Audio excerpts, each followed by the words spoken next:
Scientists and archaeologists agree that the Sphinx is a man with the body of a lion, and in 10,000 BC, it aligns with the star constellation of Leo. This is true, but also negligent, because there is also something missing, something more important. The constellation Leo isn't just a lion. It is also a serpent. And the defining understanding of every Egyptian pharaoh is the headdress of a cobra or serpent. And a serpent means flight. If we strip down the original constellation of Leo, we find a serpent. A serpent that is also connected to a pyramid. Upon the Giza Plateau, you will see a serpent king, a lion, and behind it, a pyramid. What is so important about this message is that if we listen, we will meet our Maker while still being alive. And when we return, we will live forever.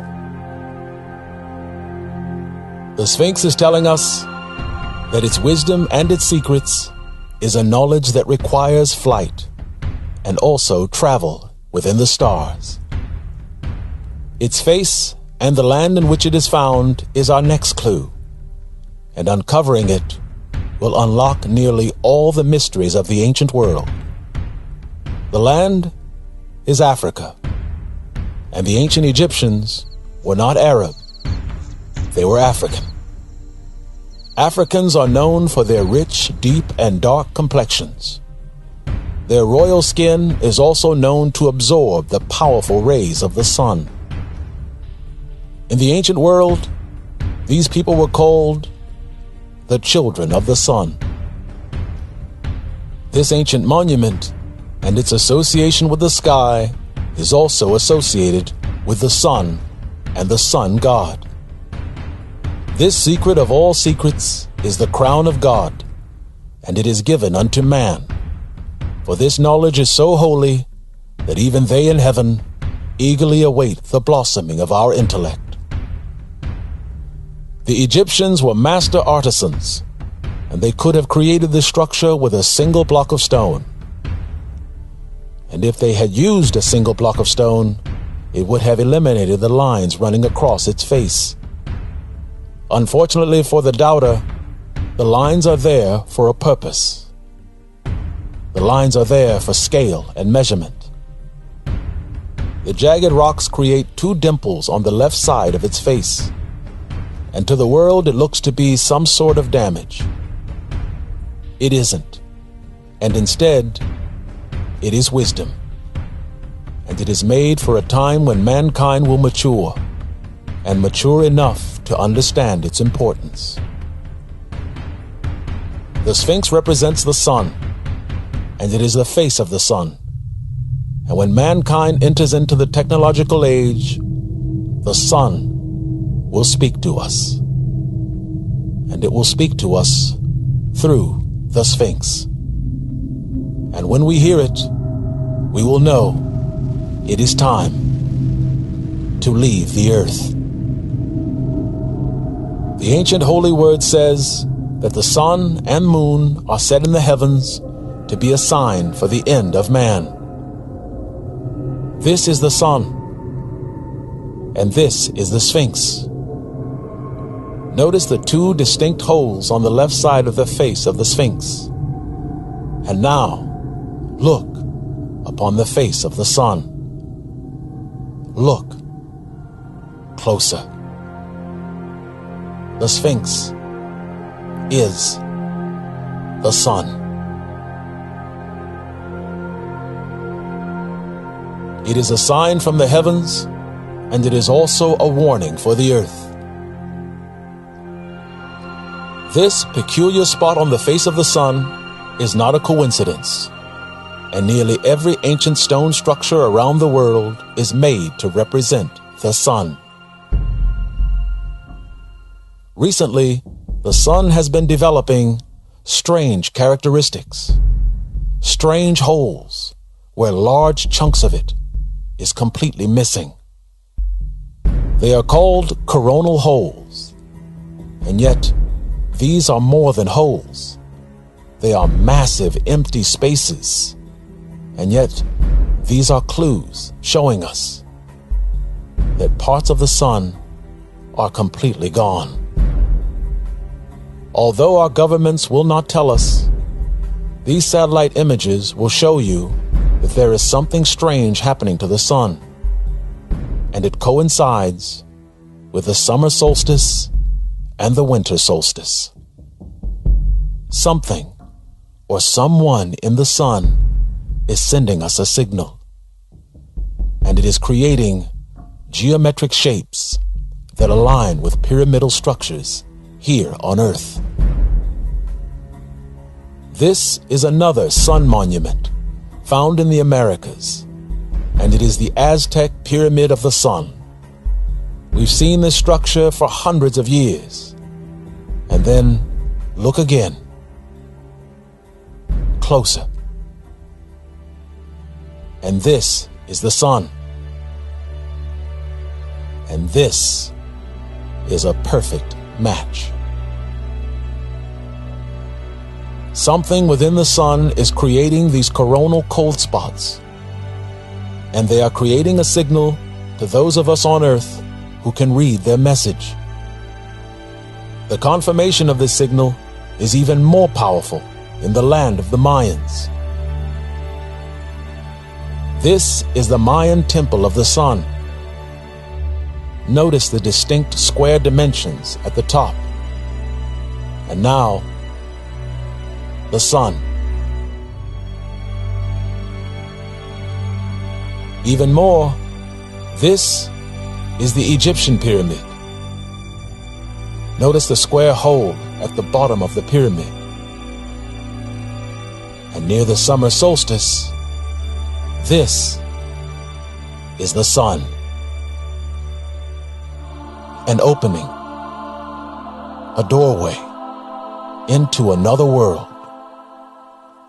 The reason the summer solstice and the winter solstice was so important to the Anunnaki was because the summer solstice means the stargate is open, and it represents their only chance to get home.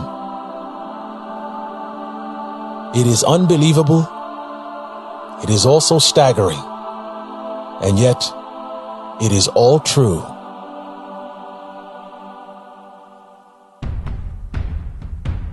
This grand and powerful structure is a symbol of Ethiopia, and it is a nearly 2,000-year-old enigma, and no one truly knows what it means or what it was actually for. It is called the Axum Obelisk, and it is made for Ethiopian royalty. The knowledge of its purpose has been lost to humanity for nearly 2,000 years. Nevertheless, its knowledge is revealed today, and this great question is solved with a very simple answer. Egypt. It is a towering figure, and it escapes our intellect, but if we bring it down to size, you can see what it truly is. It is the sun. How do we know it is the sun? Is the same reason we know the pyramids of Egypt are of the sun. It is the sun because it is in the land of the children of the sun. Ethiopia is actually a Greek name, and the original meaning of Ethiopia is face burned from the sun. And at the bottom of this sun obelisk is something you never see on an Egyptian obelisk. A door.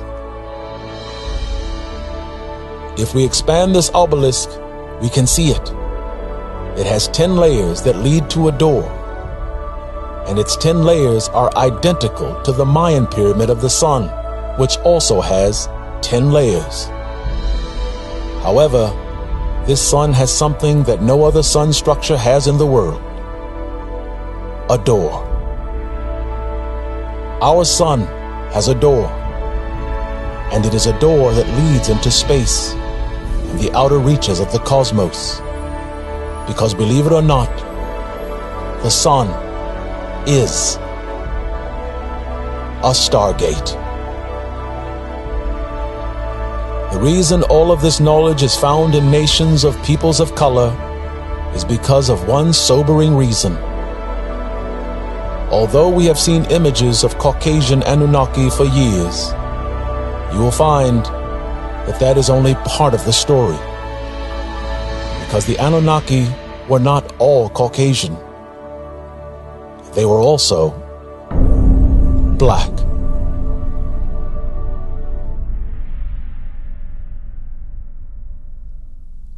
These are some of the earliest images of the Anunnaki, and as you can see, they are beings who are clearly of what we would call African descent. Nevertheless, these particular alien gods are full of knowledge and wisdom. The Anunnaki were called angels and sons of God, but more than anything else, they were known as teachers.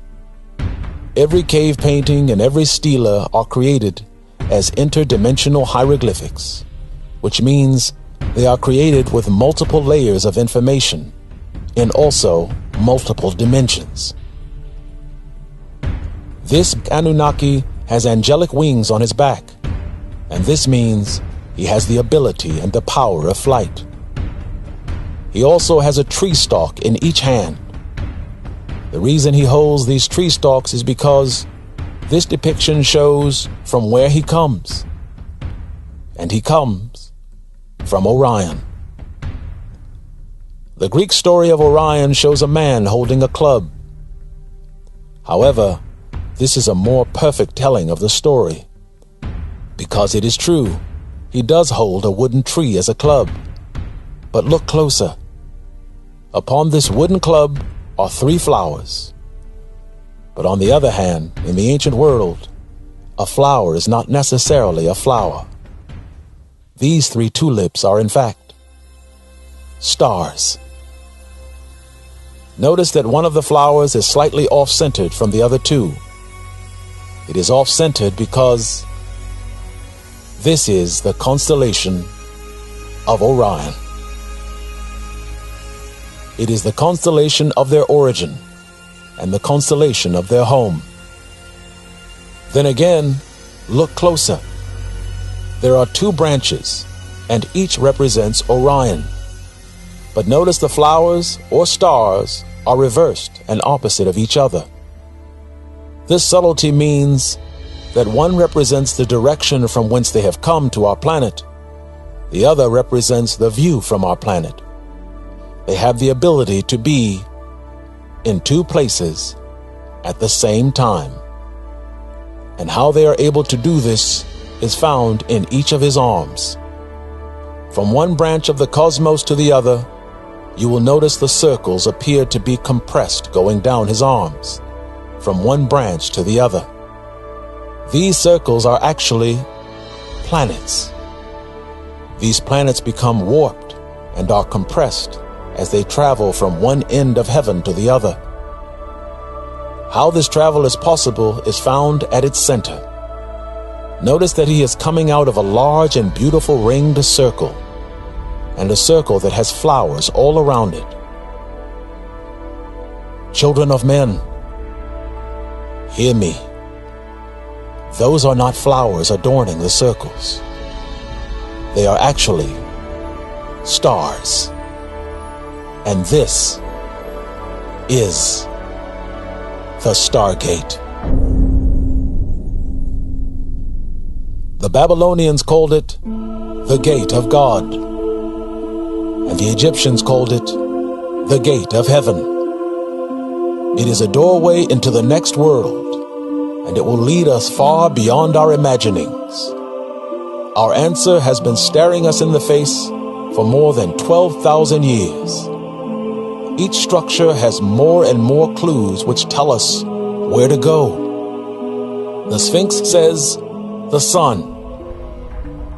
The pyramid blocks say 365, which also means the sun.